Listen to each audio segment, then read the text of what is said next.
That is cool because he drives boats, rides motorcycles, and plays guitar.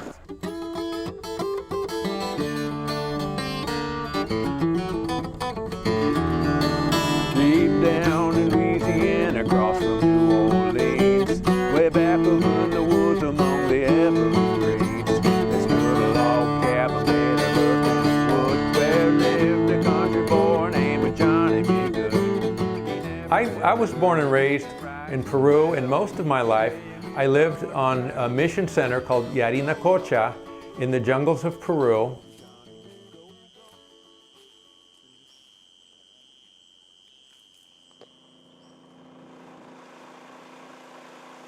My parents were members of Wycliffe Bible Translators. They went to Peru to live in 1959. Their job there was to learn the language of a tribal group that lived in the middle of the jungle and begin translating parts of the Bible into that language. They had a houseboat. These tribal groups are still hunting for their meat. Dad and our grandparents just kind of were around that environment, weaving sleeping mats, and like this is how this tribe lived. They knew from a very young age that I was anemic, and that anemia affected me in a lot of ways that I didn't recognize at the time, but I had very little ability to concentrate. I usually did not know what was going on in school. I could not keep my mind on what a teacher was saying. I didn't know why everyone else was able to do it and I was not able. When I was 12 years old, I was in 7th grade. Everyone in junior high, or at Yarinacocha Junior High School, learned to play guitar, whether you wanted to or not. And I found out that I did want to. Guitar was not the first instrument that I learned to play. I think with the piano, part of the problem was I was being taught to play formally off music, like I needed to read music. Folk guitar is usually taught a little different. What happens in folk guitar is you learn to start playing chords, and your right hand technique is very simple, 2 or 3 chords, and you're just strumming it. And that gives you a chance to actually start playing and accompanying a song without actually learning a lot or having to really stretch yourself out to learn. My parents were glad to see me play guitar because they were glad to see me latch on to anything. They liked to see me actually learning to do something and putting some effort into it. We lived at a house pretty much by ourselves in the middle of the jungle. And I like to just go walk off by myself, sit by a little stream. Later on, when I had a guitar and some things to play on it, I could go do that just the same, but then I had a little more to do when I was there.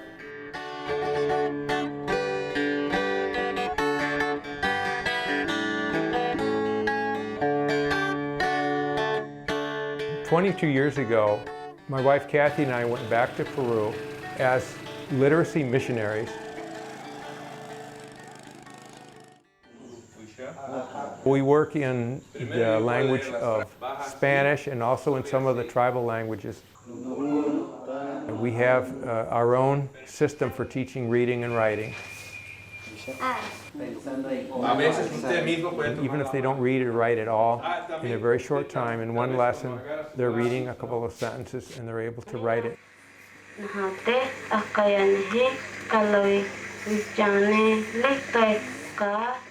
As literacy missionaries, we teach people to read, we train volunteers from local churches to be literacy tutors, and then we write primers in new languages. Does it make sense to anybody when they hear it the first time? No, because I've given this spiel myself, and people are like, your parents are translators, great. Or, they teach English. Yeah. You did a good job of explaining that, but I'm afraid that a lot of people wouldn't even get what you said just now. And the heroes we now live for are not all that they seem, and in the end they cannot save the day. So some people would come over to our house so that we could practice singing Christmas carols. 2 people are like, okay, let's go over what we're doing here. 30 seconds could go by. Dad would immediately just start playing Something totally random. something totally random. Now in the meantime, we're all still standing around. Dad, we're gonna need you to play the song for us in 2 minutes. So then what he would do, it's not over yet, is he'd say, oh, well, I can leave the room. And so he'd get up and walk out. We're like, no, we need you here. Don't leave, but don't play. He can't. He can't.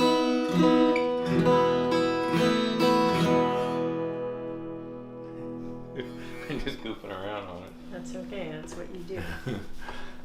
What motivates me to play? It's probably a little bit complex, but at the bottom of it is that I like music, I enjoy a variety of music, and I always want to participate in music. I have written songs. I wrote one a couple months ago for a girl at church where we go in Iquitos, Peru. She was asked to sing for Father's Day, and so I wrote a song for her to sing there. I don't know why they asked her, because she really has no earthly father in her life. But she said, yeah, they had asked her to do it. And so I thought, well, maybe I can write her a song that she could do, and it wouldn't be, she's faking it, singing about some father that she never knew. So this is a song that talks about our Father in heaven.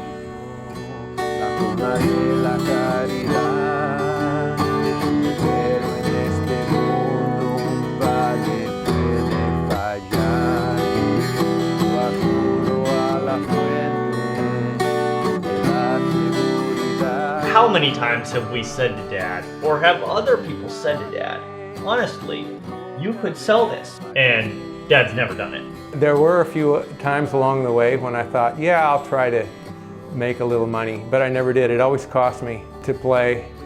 When our group would play, I always paid for the PA system, I paid for everything.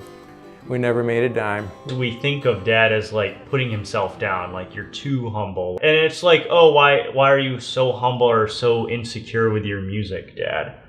That's not necessarily all of it. He has the life he wants, and he gets out of the guitar and music what he wants to get out of it.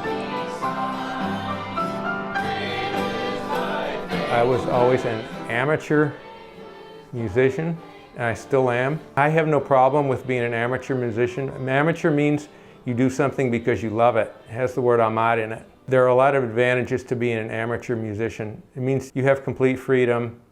You decide what you're going to play, when. I think a lot of it too is he just wants to keep teaching people to read. Literacy is how he wants to spend his life. He teaches people in slums. He teaches people in the middle of nowhere. He goes into prison to teach people to read. Mm-hmm. He has a student in prison right now. Every Sunday he goes and like checks himself into prison so he can go teach this guy to read. Yeah. My son just got married about 3 weeks ago, and about a month and a half ago I started writing a song that would be for that occasion, and they wound up letting me sing and play that at the wedding. It's a song called The Road.